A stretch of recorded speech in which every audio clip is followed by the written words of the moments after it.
Bueno, Padre, te damos gracias, Señor, por permitirnos reunirnos aquí, Señor, en tu casa, para estudiar tu palabra, Padre. Bendice a todas las personas que están aquí, a mis hermanos en Cristo aquí presentes, Señor, sus hogares. Llénalos de paz, salud, provisión. Danos sabiduría, Padre, y entendimiento para entender tu revelación. Guía nuestro actuar, nuestro pensar, nuestro escuchar, nuestro mirar, Padre Santo. Te pedimos, Padre, también que nos ayudes, Señor, a interpretar tu palabra, a conocer los tiempos que vivimos, Señor, que nos des revelación. Señor, que tú te muestres, Señor, a tu iglesia, Padre, en estos tiempos tan difíciles y tan acelerados, Padre Santo. Ayúdanos, Señor, a estar preparados. Guíanos, Señor, para saber cómo estarlo, Padre. Te damos gracias, Señor. Amén y amén. Dios los bendiga, hermanos. Quería empezar con algunas noticias que se han dado. Ustedes saben que en estos 9 días, a partir del 20 para acá, esto ha sido impresionante. Esta noticia de la diapositiva la dieron ayer sobre el reloj del fin del mundo. Si vemos aquí en el cuadro, aquí vemos desde el 2002 hasta el 2025 cómo este grupo de personas, porque uno oye esto del reloj del fin del mundo y lo ve como una exageración o como una mentira o como algo que no es sustentado, pero no. Esto viene de científicos que se unen de varias ramas para analizar lo cerca que estamos del fin del mundo. Ayer lo pusieron lo más cerca a las 12, porque siempre es el final del mundo, viene representando las 12. Y estamos a 89 segundos del fin del mundo. Pero algo curioso de esto, hermanos, es que a partir del 2010 al 2025 ha ido disminuyendo el tiempo, que es lo que hemos estado hablando en todas estas enseñanzas de que la Biblia nos dice que se van a acelerar los tiempos como los dolores de parto. Entonces aquí vemos claramente que desde el 2010 al 2025 ha ido disminuyendo este tiempo. Y esto es un claro indicio de que todos los eventos se están, por decirlo así, unificando en un solo momento. Porque vemos a lo largo de 1947 hasta nuestros días que eso ha sido oscilante. Que por lo menos llegaba una pandemia, llegaba un virus, llegaba una guerra, y eso disminuía el tiempo, pero de una vez se nivelaba. Pero esta vez vemos cómo ha ido disminuyendo año tras año hasta el 2025. Y eso tenemos que tomarlo en cuenta porque claramente esto nos dice que los eventos todos están unificándose en un solo momento y no como pasaba en la historia anteriormente, que era algo aleatorio que pasaba. Esto es otra cosa que estuvimos hablando también en el estudio anterior de los acuerdos de Abraham. Estos son acuerdos que firmó Donald Trump en el año 2020, creo que era septiembre de 2020. Ahora vamos a ver en detalle si septiembre de 2020. Entonces, vamos a poner el video.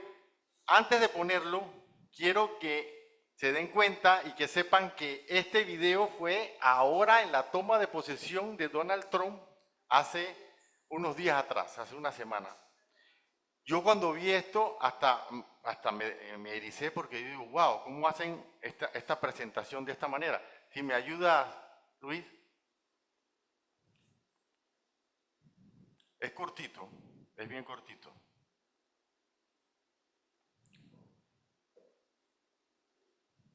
Si quieres ponlo en pausa y que no sale el sonido.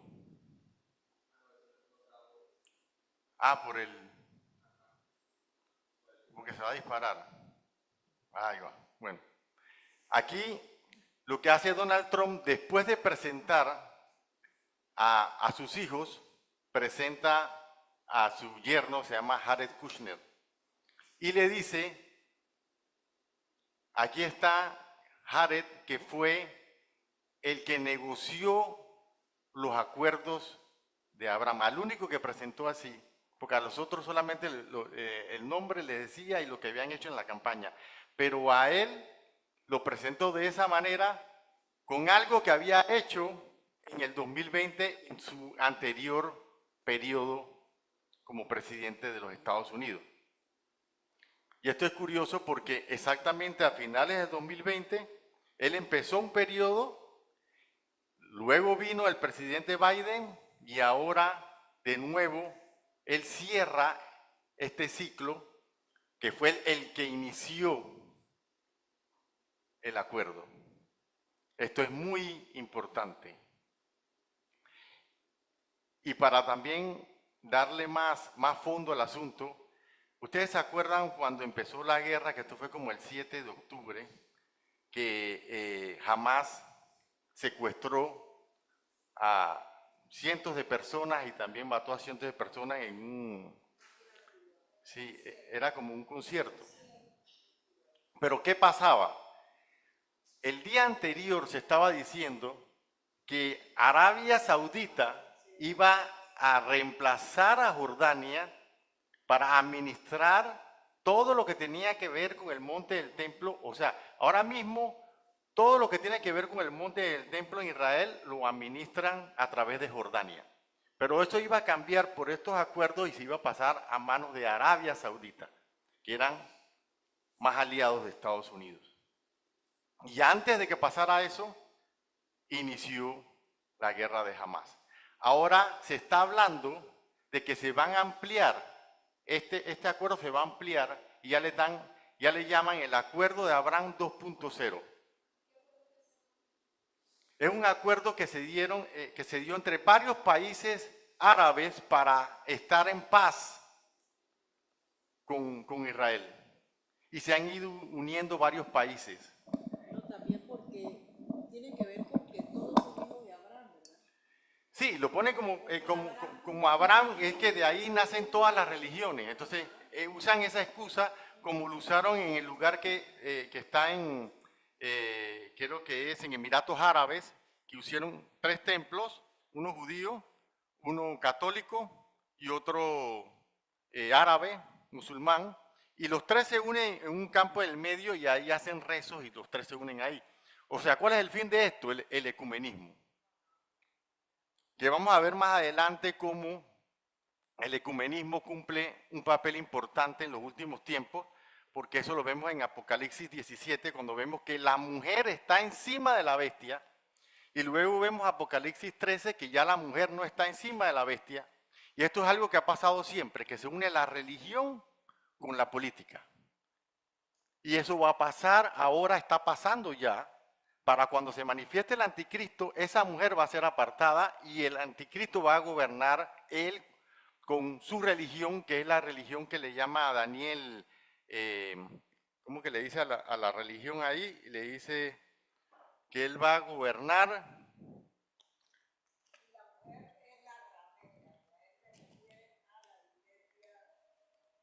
Sí, cuando se habla de la ramera ahí tenemos que tener cuidado porque hay varias interpretaciones. Una es el ecumenismo y otra es que le dicen que es la Iglesia Católica.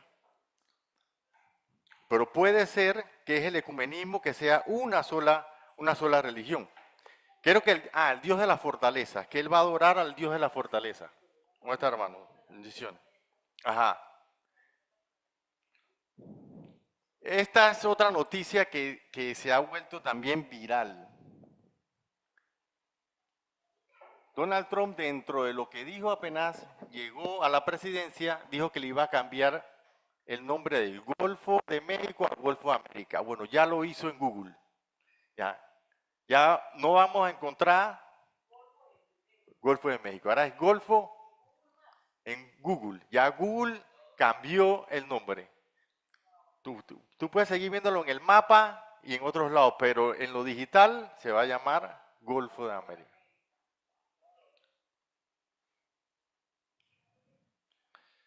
Esta es otra noticia que ha sido muy intensa en esta última semana, que de los países incluidos en las deportaciones, vimos lo que pasó con Colombia, lo que está pasando con Guatemala, Brasil y otros países.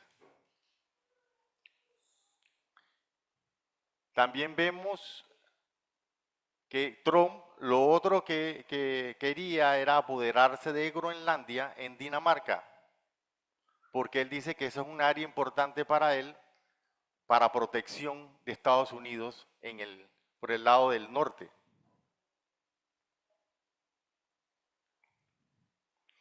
Pero con esto, hermanos, hay que tomar en cuenta algo.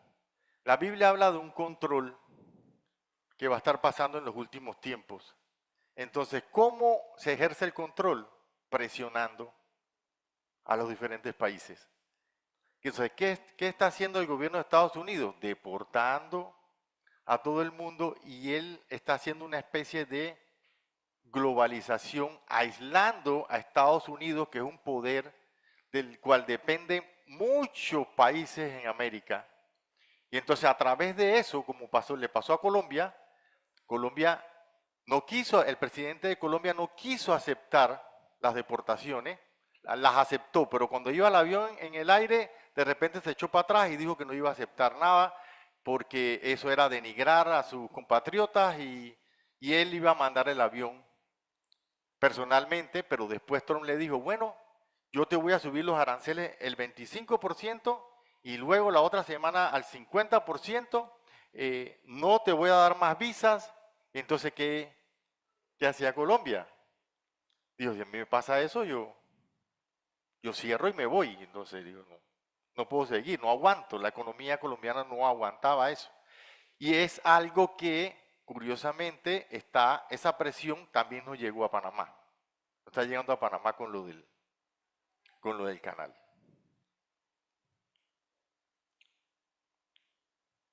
Esto está como un poco amplio. Bueno, esto es algo que se dio durante la campaña política, y yo me puse a buscar el nombre de ese MAGA, que es un eslogan político que creó creo que fue una nieta de DT, y lo tiró como eslogan político en la campaña. Pero cuando ustedes buscan qué significa MAGA, eso entra dentro de una jerarquía satánica. Y ese es el nivel más alto, el 5º grado, en la jerarquía satánica. Y se le llama MAGA, Magus, 5º grado. Para que vean cómo un simple nombre nos describe lo que se puede estar moviendo o lo que se movió en esa campaña política. Ellos usaron... Ajá. Y también EM dijo dentro de la campaña política que él era la parte oscura de MAGA. Y ustedes ven que es la misma gorra, pero en negro. Y todo vestido de negro. Es curioso, ¿no?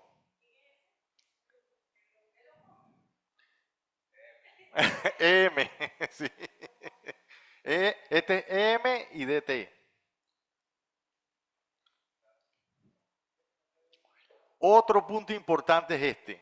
Este es muy importante. Para mí el más importante de todos es el de la inteligencia artificial, porque aquí sí el enemigo se vuelve omnipresente. Para nosotros es omnipresente porque la tecnología está en todos lados y dependemos de ella. Nosotros conocemos la inteligencia artificial estrecha, que es la que más usamos, que es esta de ChatGPT. Todos la estamos usando ahora para cualquier carta, cualquier cosa que necesitamos, usamos ChatGPT. Que vemos también que ahora salió una que se llama DeepSeek, que es China. Y salió otra que hizo el dueño de Amazon, que todavía es más poderosa que DeepSeek, pero vamos a verlo más adelante. Bueno, hay 3 inteligencias artificiales. Esta es la que conocemos hasta ahora. Estas dos, esta la han soltado muy levemente, y esta es la más fuerte de todas. La inteligencia artificial en general posee inteligencia similar a la humana y puede realizar cualquier tarea intelectual que un humano puede realizar. Es capaz de aprender, razonar y adaptarse a nuevas situaciones. Y la superinteligencia artificial es una tecnología que supera la inteligencia humana y puede resolver problemas que actualmente están más allá de la capacidad de los humanos. Por ejemplo, un sistema ASI podría potencialmente diseñar sistemas de energía altamente eficientes o desarrollar nuevos tratamientos médicos. Y yo me he puesto a investigar más de la inteligencia artificial y me di cuenta que para mover una inteligencia artificial se necesitan sistemas de enfriamiento. O sea, se habla del cambio climático y se habla de tantas cosas que no tienen sentido cuando esta inteligencia artificial y las computadoras que están bajo esa inteligencia artificial, que son computadoras cuánticas, usan sistemas de enfriamiento con enormes cantidades de agua o otros métodos. O sea, que es como contradictorio, ¿no? Hablan de cambio y hablan de... Pero con esto, ya lo que se hace con el ser humano es echarlo a un lado. Vamos hasta aquí porque supuestamente esto no lo han soltado porque tienen que crear reglamentos y una serie de cosas y eso reemplazaría al ser humano.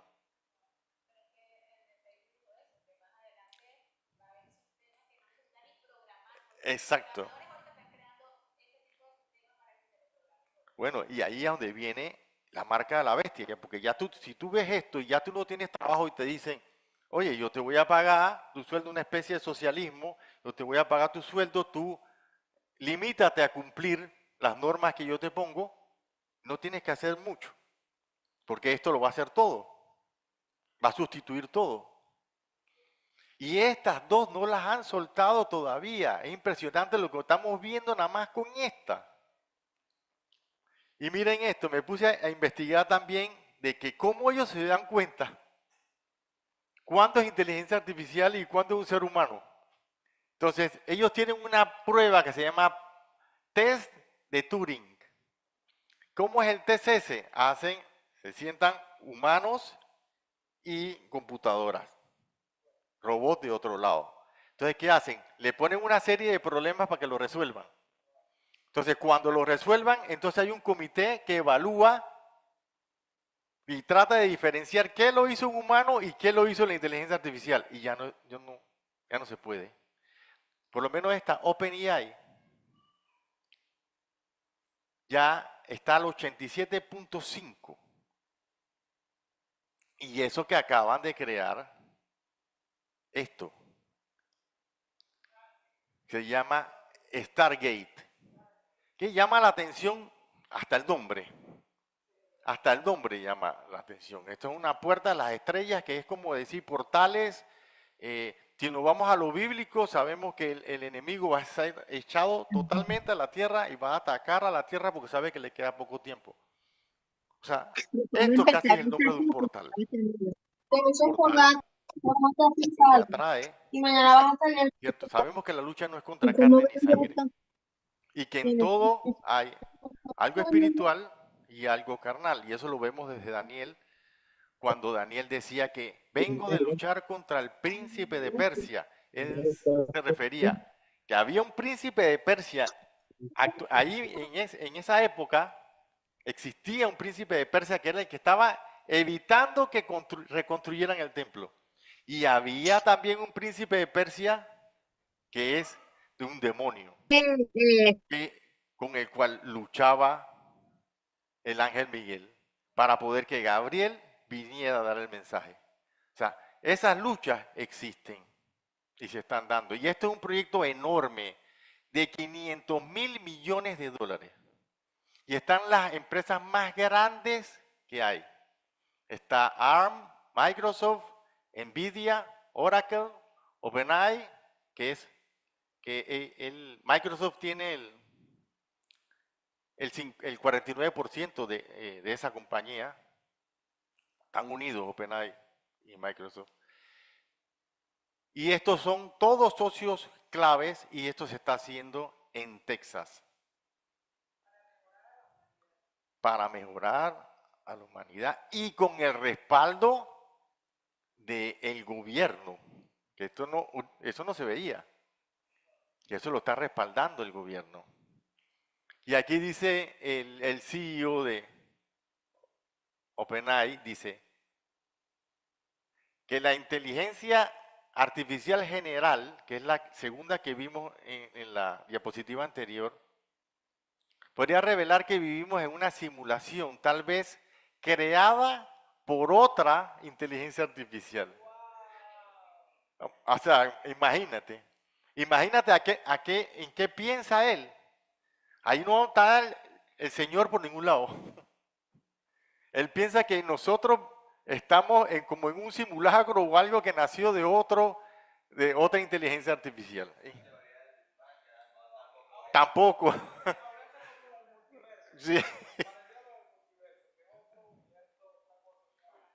Sí, cómo nos enredan y nos van complicando más la situación. Y miren esto también de la moneda digital. Trump sacó otra también, EM, y Melania sacó otra.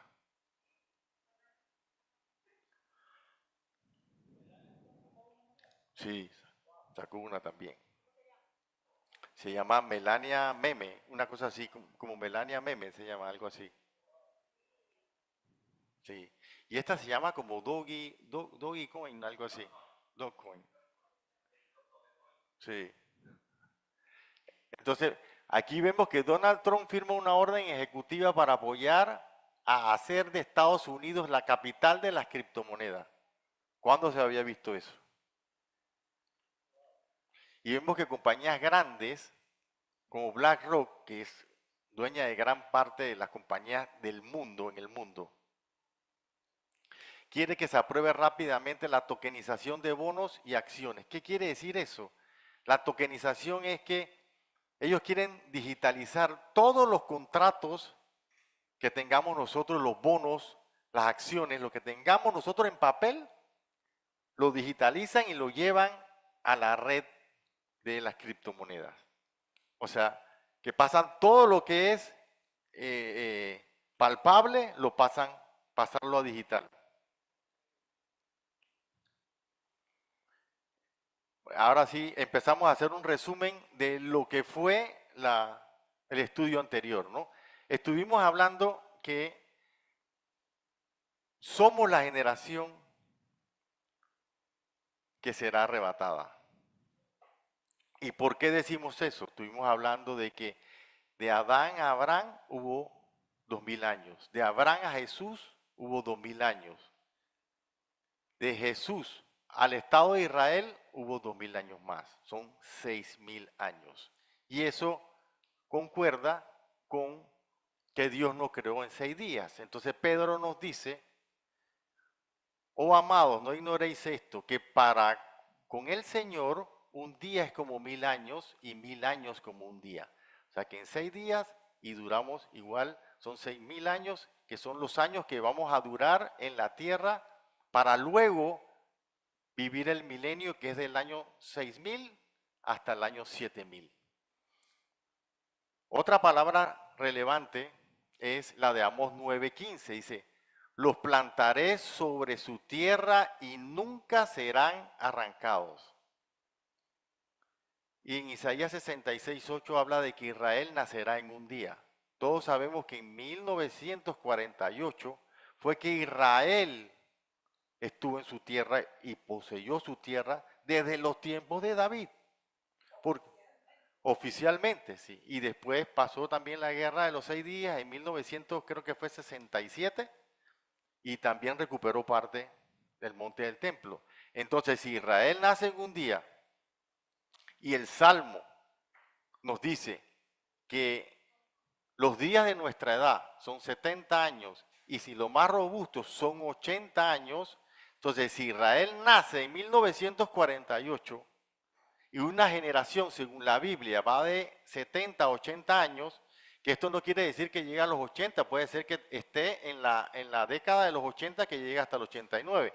Esto quiere decir que entre 2018 al 2037 puede estar viniendo Cristo. Pero entonces, para poder calcular esto, ¿cómo lo haríamos?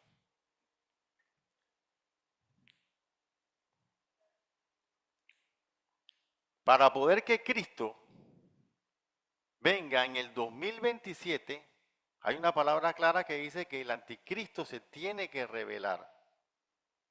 Y esa revelación del anticristo sería a la mitad de la tribulación de los 7 años. Vamos a volver. ¿Se fue? Aló, ya. Gloria a Dios. Entonces, vamos a hacer un ejercicio. Ya, entonces, como no se manifestó en el 2024 el anticristo en la mitad del 2024, no puede entonces venir en el 2027. Pero, y para que venga entonces en el 2028, o sea, estoy haciendo ejercicios para que podamos calcular y darnos cuenta qué es lo que tiene que pasar para que venga Cristo. Una de los mayores signos o de las mayores, ¿qué diría yo? Señales, gracias, es la manifestación del anticristo. Porque dice que se sentará en el templo de Dios haciéndose pasar por Dios y que el Señor no vendrá sin que eso pase. O sea, no podemos entonces pensar, y lo hemos hablado 1000 veces, que el Señor puede venir mañana si no se ha manifestado el anticristo y nosotros nos vamos a dar cuenta de eso, de esa manifestación. Entonces, para que venga en el 2028 tiene que manifestarse el anticristo aquí, que según mis estudios y la revelación que me ha dado el Señor, debe ser en Pascua imitando a Cristo. Él se sentaría en el templo de Dios un día de Pascua que es entre marzo o abril, para que entonces pasen 3 años y medio y en una fiesta de trompetas el Señor venga. Y eso entonces, ese ejercicio tendríamos que hacerlo también en el 2029, para que venga en el 2029, tendría que manifestarse el anticristo en la mitad del 2026 o en abril, en Pascua de 2026. Y así nos iríamos haciendo el mismo ejercicio por lo menos hasta llegar al límite del 2037. No creo que estemos tan lejos de la venida del Señor. Yo pienso que estamos dentro ya de los 7 años de tribulación. Entonces en el 2025 sí podría, en el 2024 no, porque ya pasó y no se reveló el anticristo. Y esta es una gráfica de más o menos lo que debe suceder en una línea de tiempo, de cosas que tenemos que estar velando para darnos cuenta cuán cerca está el Señor. Y hemos estudiado mucho que Israel está rodeada y que todo esto que describe Mateo 24, Lucas 21 y Marcos 13 se está dando. Todo esto se está dando durante la primera mitad. Yo pienso que vamos en algún punto de la primera mitad. Estamos a punto de ver al anticristo revelarse, que para mí es el caballo blanco del primer sello que estudiamos también en clases anteriores. Luego vendrían los 6 sellos, o sea, tribulación, se dan todos estos eventos, Israel rodeada, se manifiesta el anticristo, tiene que haber un templo en ese momento, eso va a ser en Pascua, luego 6 sellos, sí, continúa el nuevo orden mundial, esa sería la gran tribulación, el rapto, que sería durante una fiesta de trompetas, y luego vendrían entonces el resto de los juicios, que son las trompetas y las copas de la ira, la segunda venida, el milenio y la nueva Jerusalén. Estuvimos viendo también, estudiando quién escribió el Apocalipsis. Vimos que fue Juan, vimos un poquito de historia también que él fue el único que quedó de todos los 12 apóstoles, es el único que quedó vivo y que murió por causas naturales. Él fue obispo en la iglesia de Éfeso, que es la primera de las 7 iglesias que vamos a estar viendo hoy, y vivió con María cerca de los años 70. También leímos el versículo que es muy revelador, cuando Pedro le pregunta al Señor sobre Juan, por celoso, le pregunta, ¿quién es ¿y qué de este? Y Jesús le contesta, ¿a ti qué? Si yo quiero que él llegue hasta que yo venga. Sabemos que Juan murió en el año 100, pero él vivió la venida del Señor. La vivió porque vio lo que iba a pasar. Sí, lo vivió, todo lo vivió porque es lo que vamos a estudiar que se lo describió el Señor. Y entonces es increíblemente descriptivo qué es lo que el Señor quiso decir aquí, qué es lo que le quiso decir el Señor a Pedro, que él le iba a revelar eso a Juan. Vimos que la palabra apocalipsis es una palabra griega que se traduce como revelación. Cuando nosotros oímos apocalipsis, para nosotros esto es algo terrorífico. Pero si al libro le hubieran puesto revelación, fuera diferente, ¿no? Todo el mundo dice, ay, eso es apocalíptico, tú eres apocalíptico, el otro no sé qué. Pero si hubieran puesto revelador, no hubiera ese morbo que hay con la palabra apocalipsis. Es una revelación y declaración de Jesucristo sobre el futuro. Revela los acontecimientos futuros con respecto a los últimos tiempos, o sea, la última semana de Daniel, al triunfo de Dios sobre el mal, al retorno de Cristo a reinar en la tierra con su pueblo, que eso sería el milenio, y a las bendiciones del reino eterno de Dios, que es la Nueva Jerusalén. O sea, el libro describe la victoria de Jesucristo sobre el mal para reinar eternamente junto a su pueblo. Gloria a Dios. Vimos el canal de transmisión de la profecía. Dios Padre se la da a Jesucristo y a través de un ángel se la da a Juan y de ahí llegan a nosotros que somos la iglesia y los siervos lectores. Y hay una bienaventuranza aquí que dice, bienaventurado el que lee, esa palabra hoy es entiende y guarda las palabras de este libro. Vimos también que habían... Sí, que la obedece también. Y vemos que hay 7 bienaventuranzas también dentro de ese libro. En ningún otro libro de la Biblia hay 7 bienaventuranzas.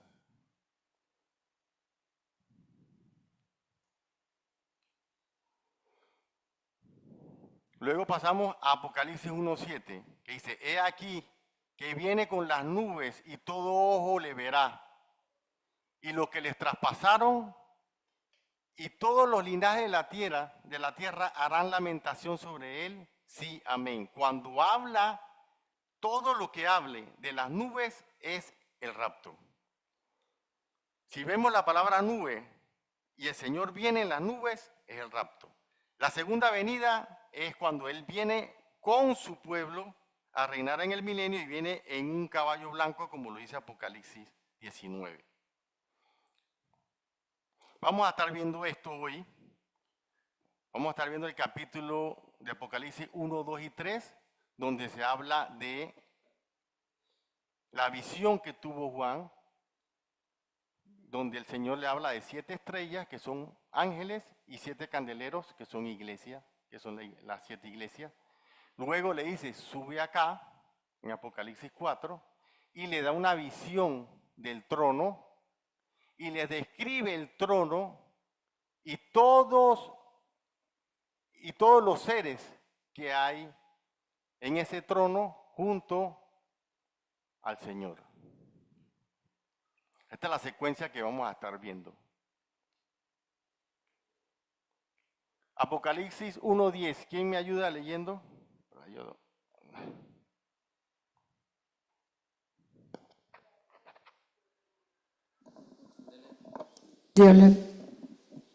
Dios le bendiga.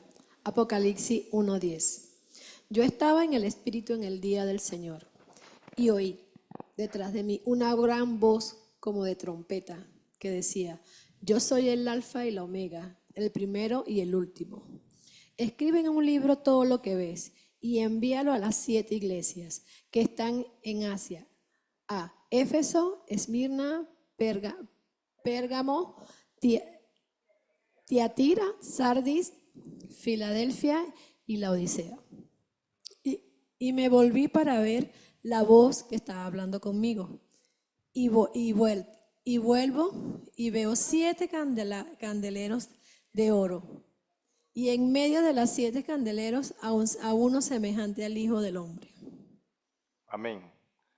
Bueno, aquí vemos que el Señor le dice a Juan que escriba un libro, en un libro lo que ve y que lo envíe a las 7 iglesias. Lo primero que tenemos que saber es que ese libro entero, el libro de Apocalipsis entero, se envió a cada una de esas 7 iglesias. No es que le envió un pedacito a cada uno o la parte en donde se refería a una. Vamos a ver el por qué le mandó el libro entero a las 7 iglesias.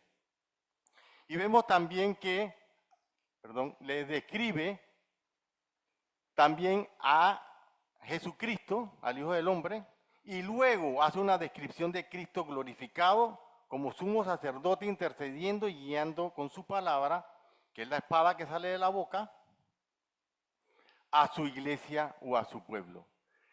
También estuvimos hablando, ¿cómo es posible que el Señor nos deje un libro que nos narra lo que va a pasar antes y durante su venida y nadie lo quiere entender? Es como nosotros ni siquiera en la escuela hacíamos eso, que nos decían, nos obligaban, yo no entiendo matemática, no me gusta, y ni la voy a entender. La tienes que estudiar. Y más aún cuando se trata de nuestra vida eterna. Sí, y está pasando, y pasó también con su primera venida, cuando Él vino y murió, no creyeron que Él venía tampoco, y a lo suyo vino y los suyos no le recibieron. O sea, tenemos que estar estudiando y predicando de esto, y más si somos la generación que va a ver al Señor venir sobre las nubes. Esas 7 iglesias existían en el tiempo de Juan y era aquí en el área cercana a Turquía. Aquí vemos también la isla de Patmos, que fue donde aislaron a Juan. Y estuvo ahí y murió ahí. Estas son la posición de cada una de las 7 iglesias. Luego, en Apocalipsis 1:19, el Señor le dice a Juan: escribe las cosas que has visto, que están en el capítulo 1, que es pasado, las cosas que son, están en el capítulo 2 y 3, que es el presente de Juan, que Juan estaba presente en carne en ese momento, y las cosas que han de ser, que van del capítulo 4 al 22. Entonces, esas visiones que tiene Juan cambian repentinamente del cielo a la tierra y algunas ocurren de forma simultánea. Él de repente está abajo y tiene una visión y ve al Señor Jesucristo y de repente le dice: sube acá, y está arriba. Y vamos a ver durante todo el libro de Apocalipsis eso, que Él está arriba, que a veces está abajo. Y entonces, y las que han de ser, que es el futuro. Vamos a analizar exactamente cuáles para Juan son pasados, cuáles son presentes y cuáles son futuros. Las cosas que has visto, las cosas que él vio que son pasados, fue a Cristo, que lo vio, tuvo visión de Cristo glorificado, esa es una visión que tuvo antes. Luego, las cosas que son, en el momento que estaba vivo Juan, existían esas 7 iglesias. Ese es el presente de Juan. Y luego las que han de ser, que van el capítulo del 4 al 5, luego los juicios, que son los sellos, las trompetas y las copas, la destrucción de Babilonia, que van del capítulo 17 y 18, y el regreso de Cristo y el estado eterno, que van del capítulo 19 al 22, que esta viene siendo acá la Nueva Jerusalén. Y esto revela la consumación de la obra de Dios es en el futuro. Nada de esto todavía ha ocurrido. ¿Quién me ayuda con Apocalipsis 1:20? ¿Quién lo lee, por favor?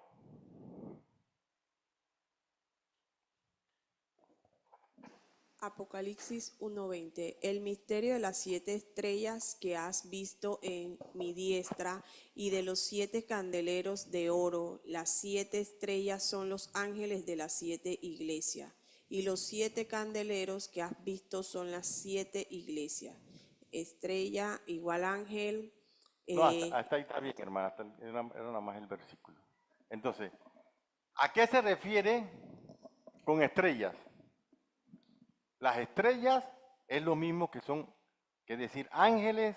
A los ángeles también en la traducción se traduce como mensajeros, pero también no tenemos que verlo como estábamos hablando a nivel solamente espiritual, sino hay que verlo también a nivel terrenal.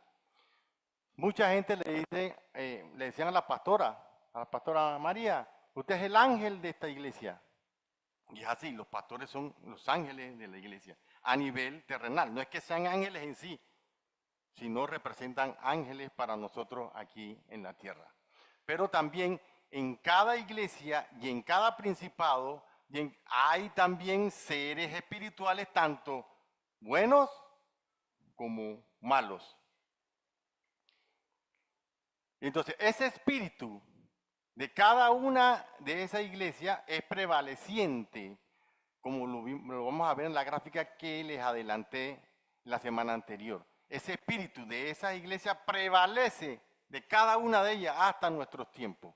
Y entonces, ¿qué son los candeleros? Los candeleros son las iglesias, que también se refiere a la totalidad de la iglesia o a la totalidad del cuerpo de Cristo. ¿Y por qué se le dice totalidad? Porque el 7 en la Biblia representa plenitud. Es la plenitud de todo el cuerpo de Cristo. Yo oigo también muchas veces que la gente quiere separar a Israel de la iglesia. Y eso es imposible si Romanos 11 nos dice que nosotros fuimos injertados en ese mismo olivo. Entonces no podemos separar ese olivo, ni el olivo silvestre, ni el olivo original. Nosotros todos estamos en un mismo olivo. Así. El proceso total de la conformación y santificación del pueblo de Cristo, eso representa esta palabra. O sea, la cantidad de los salvos hasta que Cristo regrese. Se va conformando todo ese cuerpo de Cristo. Desde Pentecostés hasta nuestros días. Sabemos que esa época ya ha pasado desde la muerte de Cristo, que es más o menos en el año 30, hasta nuestros días, han pasado más o menos 2000 años.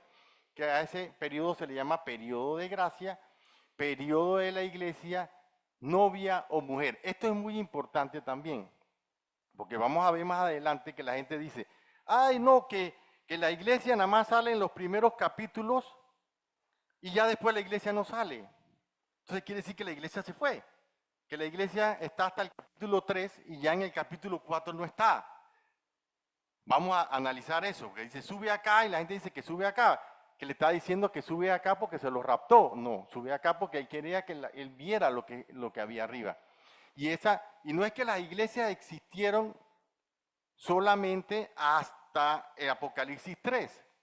Eso no quiere decir eso. Lo que pasa es que si vemos a lo largo de toda la Biblia, habla de la mujer, de la esposa, de los hermanos en Cristo, pero no menciona la palabra iglesia. Entonces la gente piensa que la iglesia nada más llega hasta ahí. Y por eso que creen, ese es otro versículo que usan para demostrar, según ellos, que no vamos a pasar la tribulación, que la iglesia solamente llega hasta Apocalipsis 3. Entonces, esto es muy importante comprenderlos. Cada iglesia además de que estuvo en los tiempos de Juan, cada iglesia tiene un periodo determinado. Las características que tiene cada iglesia se cumplieron en un periodo determinado de tiempo a lo largo de la historia. La iglesia de Éfeso, la que estaba con Juan, y empezó desde la muerte de Cristo, cuando se comenzó a predicar a los gentiles, hasta el año 100. Después viene la iglesia de Esmirna, que fue la iglesia perseguida. Después la de Pérgamo, que esta es muy importante históricamente hablando, porque fue cuando Constantino unió la parte política con la parte religiosa, y ahí cambió todo lo que fue el calendario, y cambió ya que no nos reuniéramos los sábados, sino los domingos, y ahí un cambio radical. Después la de Tiatira, que representa a la iglesia católica, el papado, el Vaticano. Luego la reforma protestante de Lutero. Y usted, aquí no vamos a detallar, yo no voy a estudiar detalladamente cada iglesia, porque ese estudio está en la página de Maranata, lo dio la hermana Idalmis, está muy completo y nos demoraría, y yo quiero llevar una secuencia en cuanto a la venida del Señor y no demorarnos en el tema de las iglesias, pero aquí, si usted la lee, se va a dar cuenta que todo esto describe cada una de estas iglesias, la reforma protestante aquí, las misiones del evangelismo. O sea, luego de Lutero, ya que se encontraba con la Biblia físicamente, salen misiones.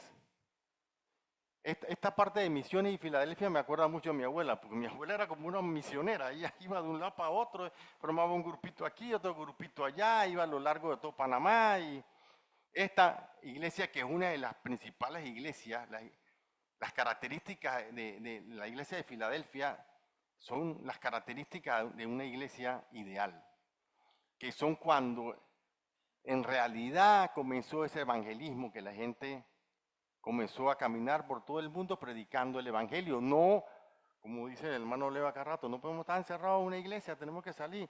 Él ahí en su Uber va predicando el evangelio, y eso es una iglesia misionera.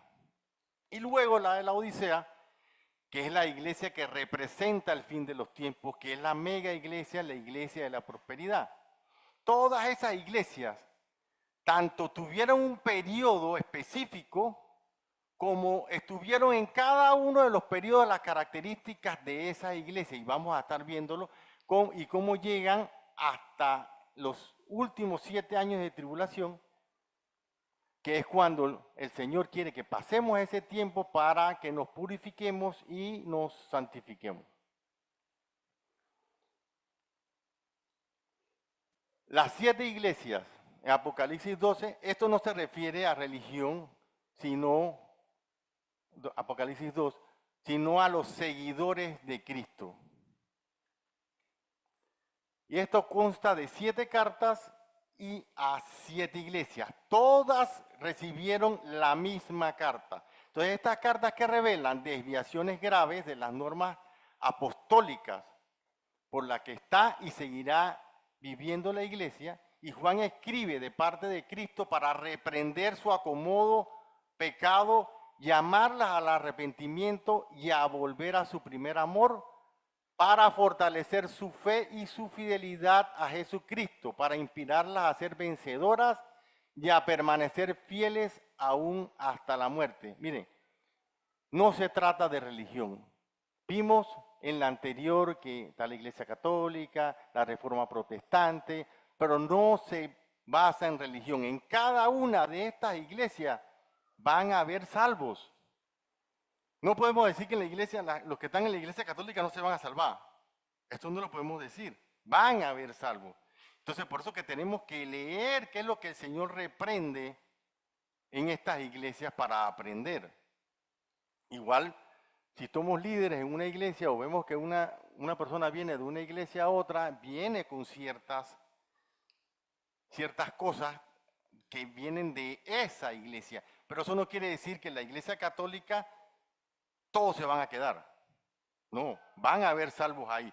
Eso sí, hay probabilidades, hay más probabilidades en una iglesia que se salven más que en otra iglesia. Porque si uno está rodeado de todos los santos de canto a canto, hay mucha tentación.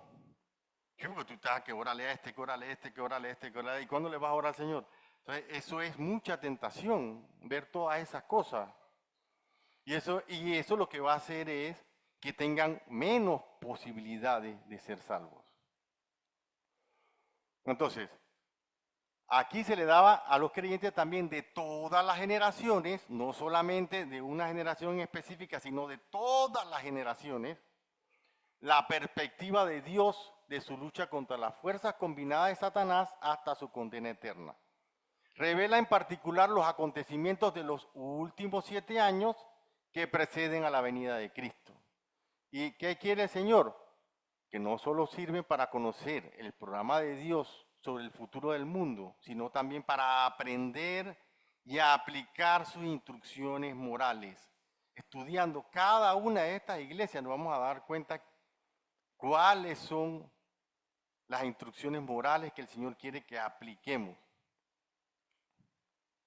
Entonces, además de existir en el momento, y vemos que Juan fue el obispo de una, que fue la iglesia de Éfeso, también se describe como etapas o épocas, que lo vimos en la gráfica, puesto que todas las iglesias leerían todas las cartas, estas también les servirían de advertencia, porque tú sabes tus virtudes y tus defectos y sabes las virtudes y los defectos de los otros. No solamente de los tuyos. Si tú te desvías y caen los otros, sabes que eso también es un defecto. O si alguien viene de otra iglesia que tiene ese defecto, tú tienes que guiarla a que no lo tenga. Y por eso te lo describe de esa manera. Al leerlas en orden, en el orden en que fueron escritas, resumen la historia de la iglesia y por lo tanto son proféticas. Estas cartas abarcan el espacio de tiempo entre las 69 y la semana 70 de la profecía de Daniel. Y el libro completo, no solo 2 capítulos, fue dirigido a las 7 iglesias. Es un mensaje profético para su pueblo, para guiarlo en los últimos tiempos. Y vimos que ese número 7 representa la plenitud de la iglesia. Entonces, en cada carta a cada iglesia, el Señor describe un título del Señor, un elogio, una crítica, una advertencia, un llamado, un desafío y una promesa. Entonces, esta es una parte también muy, ¿cómo les digo? Muy reveladora. En la primera, en la 1 y en la 3, Cristo hace alusión a su venida. En un contexto simbólico de la intervención espiritual de castigo por los incumplimientos de sus deberes. O sea, en la primera iglesia, que es la iglesia de Éfeso, ¿quién me lee el versículo de la iglesia de Éfeso? Y la de Pérgamo, me leen los dos por favor. Apocalipsis 2:5. Recuerda, por tanto, de dónde has caído y arrepiéntete y haz las primeras obras, pues si no, vendré pronto a ti y quitaré tu candelero de su lugar, si no te hubieses arrepentido. Pérgamo, por tanto, arrepiéntete, pues si no, vendré a ti pronto y pelearé contra ellos con la espada de mi boca. Miren, ahí habla en un contexto simbólico de intervención espiritual, no como venida en rapto, sino como una intervención espiritual de Él en la iglesia. Y en la segunda, en la primera y la tercera, que es Éfeso y Pérgamo, en la segunda no menciona su retorno. Dice así: y escribe al ángel de la iglesia en Esmirna, el primero y el postrero, el que estuvo muerto y vivió, dice esto. Eso es a la segunda. Pero miren las últimas iglesias.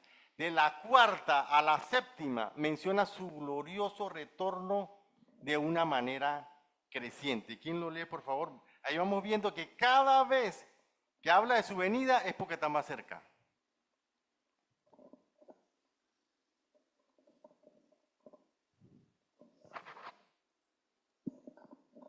Tiatira, Apocalipsis 2:25.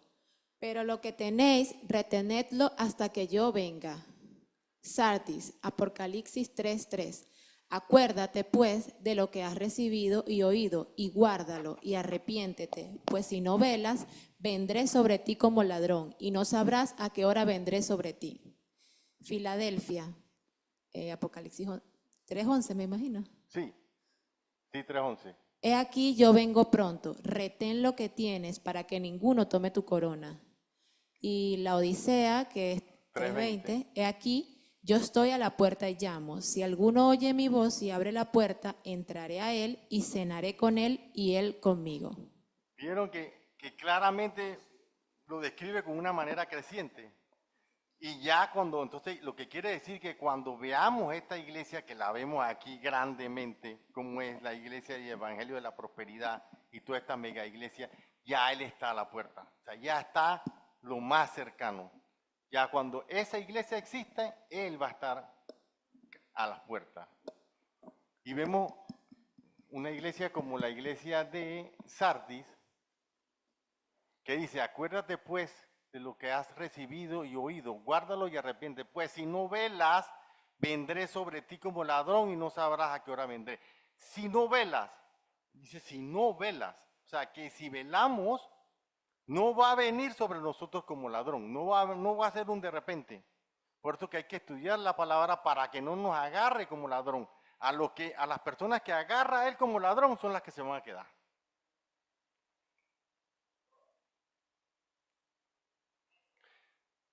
También vimos de una manera adelantada en la clase anterior Apocalipsis 3:13, que es la iglesia de la Odisea, el Evangelio de la Prosperidad. ¿Qué pasa en esa iglesia? Es una iglesia que creen a medias, piensan que sus obras los van a salvar. Dice, yo conozco tus obras, que ni eres frío ni caliente, las obras no salvan. Aman más el dinero, porque tú dices, yo soy rico y me he enriquecido y de ninguna cosa tengo necesidad. Y no sabes que tú eres un desventurado, miserable, pobre, ciego y desnudo. No buscan la santificación, por lo tanto yo te aconsejo que de mí compres oro refinado en fuego, para que seas rico, y vestiduras blancas para vestirte, y que no se descubra la vergüenza de tu desnudez, y unge tus ojos con colirio para que veas. Y por último, el Señor está fuera de la iglesia esperando se arrepientan. He aquí yo estoy a la puerta y llamo. Si alguno oye mi voz y abre la puerta, entraré a él y cenaré con él y él conmigo. Eso es algo que pasa mucho en las iglesias de hoy, en esas mega iglesias. Bueno, aquí quise poner esto de nuevo para terminar lo que eran las iglesias. Y entonces en Apocalipsis 4:4, ¿quién me ayuda a leerlo, por favor? Vamos a unos 15 minutos más. Apocalipsis 4:4. Y alrededor del trono habían 24 tronos. Y vi sentado en los tronos a 24 ancianos, vestidos de ropas blancas, con coronas de oro en sus cabezas. Y del trono salían relámpagos, truenos y voces. Y delante del trono ardían 7 lámparas de fuego, los cuales son los 7 espíritus de Dios. Y delante del trono había como un mar de vidrio semejante al cristal. Y junto al trono y alrededor del trono, 4 seres vivientes llenos de ojos delante y detrás. El primer ser viviente era semejante a un león. El segundo era semejante a un becerro. El tercero tenía rostro como de hombre. Y el cuarto era semejante a un águila volando. Y los 4 seres vivientes tenían cada uno 6 alas, y alrededor por dentro estaban llenos de ojos. Y no cesaban día y noche de decir: Santo, santo, santo es el Señor, Dios poderoso, el que era, el que es y el que ha de venir. Amén. Aquí vemos, amén, gloria a Dios, aquí vemos más o menos una representación gráfica de lo que Juan ve. Los 24, los 4 seres vivientes y ve el trono y el Señor sentado en su trono y el mar de cristal. ¿Qué representa esto? Descripción del trono, la majestad de Dios y quienes lo acompañan. Se habla de 4 seres vivientes de 6 alas y llenos de ojos. Si leemos Isaías 6.2, ¿quién me ayuda con Isaías 6.2? Vemos claramente que se trata de serafines.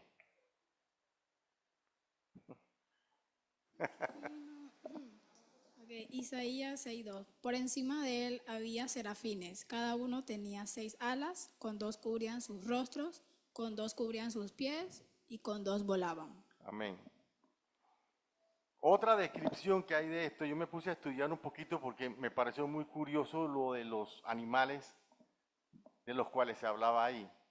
Yo creo que esto también representan los cuatro evangelios, de Mateo, Marcos, Lucas y Juan.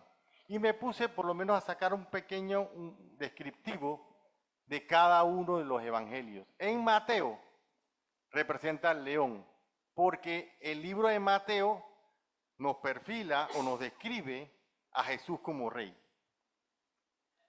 Y nos habla también de la genealogía a través de José, que viene de la descendencia de David.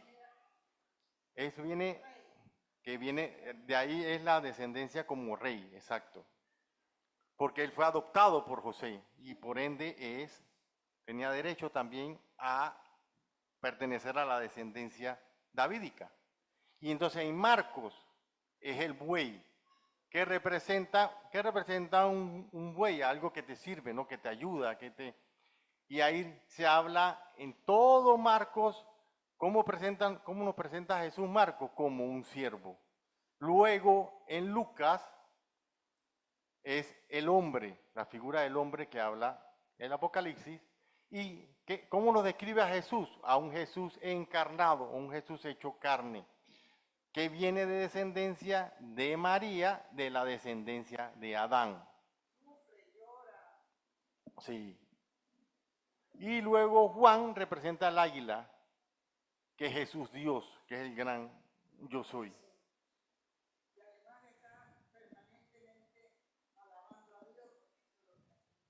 Amén. Sí.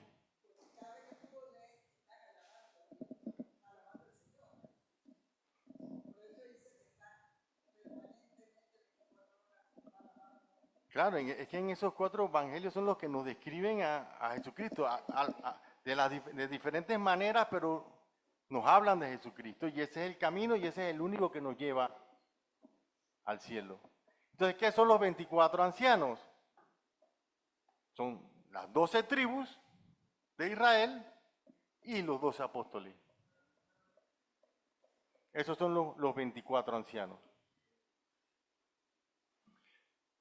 Y estos son versículos que quise describirles por el hecho de que todas las personas que creen que no vamos a pasar la tribulación o los pretribulacionistas hablan de que la iglesia solamente se habla en el Apocalipsis hasta Apocalipsis 3, porque en Apocalipsis 4 empieza diciendo sube acá y no se menciona la iglesia a lo largo del capítulo 4 en adelante. ¿Quién me ayuda a leer los versículos? Apocalipsis 6:6. Y oí una voz en medio de los 4 seres vivientes que decía, 2 libras de trigo por 1 denario y 6 libras de cebada por 1 denario, pero no dañes el aceite ni el vino. Cuando abrió el 5.º sello, vi bajo el altar las almas de los que habían sido muertos por causa de la palabra de Dios y por el testimonio que tenían. Y clamaban a gran voz diciendo, ¿hasta cuándo, Señor, santo y verdadero, no juzgas y vengas nuestra sangre en los que moran en la tierra. Y se les dieron vestiduras blancas y se les dijo que descansen todavía un poco de tiempo hasta que se completara el número de sus consiervos y sus hermanos, que también habían de ser muertos con ellos, como ellos. Apocalipsis 12, 14. Y se le dieron a la mujer las 2 alas de la gran águila, para que volase de delante de la serpiente al desierto y a su lugar, donde es sustentada por un tiempo, y tiempos y la mitad de un tiempo. Entonces el dragón se llenó de ira contra la mujer y se fue a hacer guerra contra el resto de la descendencia de ella, los que guardan los mandamientos de Dios y tienen el testimonio de Jesucristo. Apocalipsis 13:7. Y se le permitió hacer guerra contra los santos y vencerlos. También se le dio autoridad sobre toda tribu, pueblo, lengua y nación. Y se le permitió infundir aliento a la imagen de la bestia, para que la imagen hablase e hiciese matar a todo el que no adorase. Apocalipsis 14:13. Oí una voz que desde el cielo me decía: escribe, bienaventurados de aquí en adelante, muertos que mueren en el Señor. Sí, dice el Espíritu, descenderán, descansarán de su trabajo, y porque sus obras con ellos siguen. Bien. Amén. Amén, gloria a Dios. Aquí vemos claramente, como vimos aquí en el 4º y 5º sello, que el aceite y el vino representa al Espíritu Santo y a la sangre de Cristo.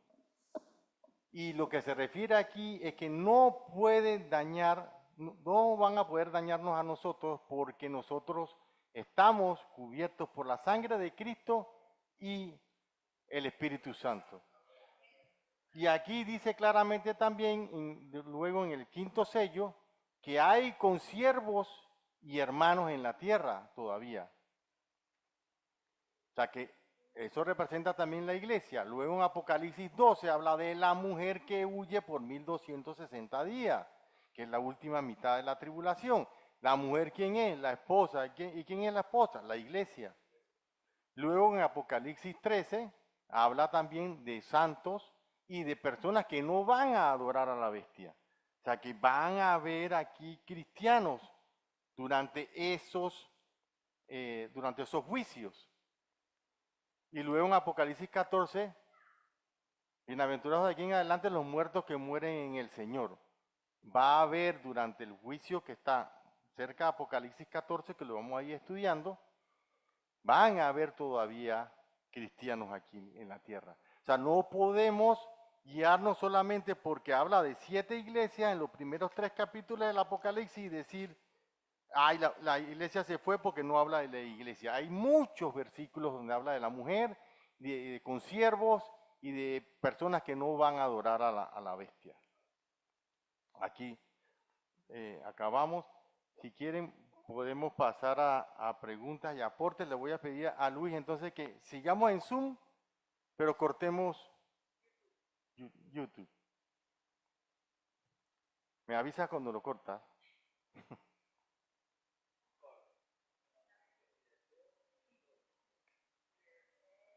¿Ya?